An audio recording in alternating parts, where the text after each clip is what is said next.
Good morning मेरे प्यारे बच्चों, कैसे हैं आप सब। उम्मीद करती हूँ आप लोग अच्छे होंगे। जैसा कि आप सबको पता है, अब 5वां सप्ताह शुरू हो चुका है। तो इसमें आज आपकी वर्कशीट नंबर 23 आई है। पठन अभियान में आज आपकी हिंदी की वर्कशीट है।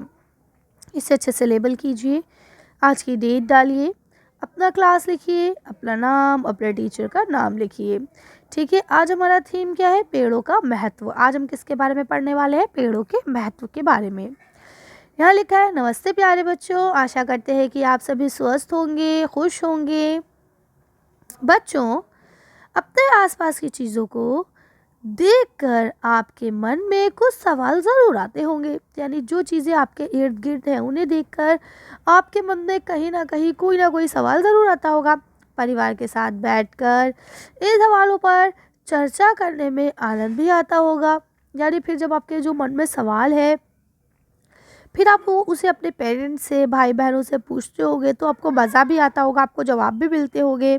ठीक है, योगेश भी आप जैसा ही एक प्यारा सा बच्चा है जिसकी कहानी आज हम पढ़ेंगे। आइए बच्चों, पढ़ते हैं कि आज योगेश और उसके पिताजी में क्या क्या बातें हुई।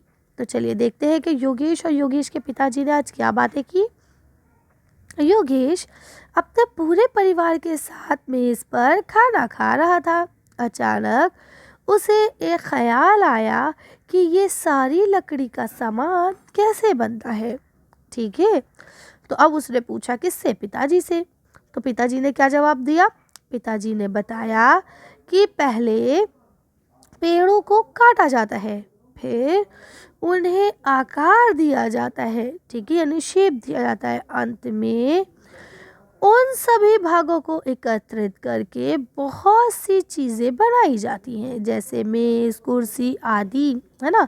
आपके स्कूल की टेबल चेयर, आपके मैम के बैठने के लिए चेयर, आपका ब्लैक बोर्ड, ये सब किससे बनता है? लकड़ी से बनता है। अब आजकल तो वाइट बोर्ड आ गया है जो कि प्लास्टिक का होता है, लेकिन पहले जब हम पढ़ते थे तो ब्लैक बोर्ड हुआ करता था, या जो हमारी स्लेट हुआ करती थी तख्ती वाली, तो वो सब चीज़ें क्या थी? वो सब लकड़ी से बनी हुआ करती थी।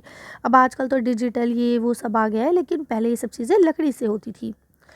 योगेश के पिताजी ने उसे ये भी बताया कि कागज़ भी पेड़ों से ही बनाया जाता है।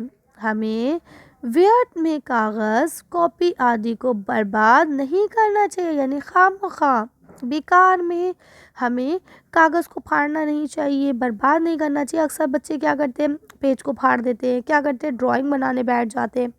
तो ये सब चीज़ें बेकार है। हाँ, ड्राइंग बनाना चाहिए, अच्छी बात है, लेकिन ड्राइंग आप तब बनाए ना जब आपको लगता है कि हाँ हम इसे कंप्लीट करेंगे। वो क्या करते हैं? आधी ड्राइंग बनाई, पेज फाड़ दिया, आधी बनाई, पेज फाड़ दिया। तो ये चीज़ें नहीं करनी चाहिए। योगेश के पापा ने योगेश को समझाया। उसने अपने पिताजी से ये भी पूछा कि क्या पेड़ों को काटना सही है। तो पिताजी ने क्या बताया? उन्होंने बताया कि पेड़ों को काटना बहुत ही गलत बात है, किंतु हमारी ज़रूरतों को पूरा करने के लिए पेड़ों को काटा जाता है। अब बताइए, अगर आपसे कहा जाए बेड पे ना सो के ज़मीन पे सो जाओ, तो क्या होगा? नहीं नहीं, हम क्यों सोए ज़मीन पे, है ना। तो इसके लिए हमें बेड चाहिए, और बेड कैसे बनेगा? पेड़ को काट कर लकड़ी लाई जाएगी, उससे बेड बनेगा। ठीक है, तो बेड पे सोना हमारी ज़रूरत है। हमारी ज़रूरत को पूरा करने के लिए पेड़ों को काटा जाता है। बाद में नए पेड़ भी उगाए जाते हैं ताकि कटे हुए पेड़ों की पूर्ति की जा सके। हाँ, ये बात बिल्कुल सही है कि जो हम पेड़ काटते हैं तो उसकी जगह पे दूसरे पेड़ों को लगाया जाता है। ठीक है, यहाँ लिखा है। अब आपकी ये होती है कंप्लीट एक्टिविटी। अब यहाँ कुछ क्वेश्चंस दिए गए हैं, जैसे कि पहला क्वेश्चन लिखा है, क्या आप बता सकते हैं कि हमें कागज़ का दुरुपयोग क्यों नहीं करना चाहिए। तो चलिए इसका आंसर देखते हैं कि कागज़ का दुरुपयोग क्यों नहीं करना चाहिए।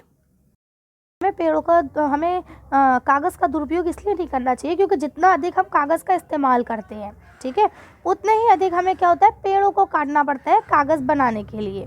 ठीक, यहाँ बताते हैं कि अगर हमें 1 टन कागज़ बनाने हैं तो उसके लिए हमें 17 हरे भरे पेड़ों को काटना होता है। अब अगर पेड़ कटेंगे तो क्या होगा? हमारा वातावरण ख़राब होता चला जाएगा, है ना। इसीलिए हमें जो कागज़ है उनका दुरुपयोग नहीं करना चाहिए। अगला क्वेश्चन लिखा है, एक मेज़ बनाने के सही क्रम को बताने में आप योगेश की सहायता कीजिए। ठीक है, तो योगेश के पापा ने क्या बताया था? सबसे पहले पेड़ को काटा जाता है, फिर उसके बाद उसे शेप दी जाती है, फिर उसे जोड़ा जाता है और उसके बाद आपकी मेज़ बन के तैयार हो जाती है। यही बताया था उसके पापा ने। बस आप ऐसे ही नंबर लिख लेंगे। आगे चलते हैं। अब यहाँ लिखा हुआ है मज़ेदार गतिविधि।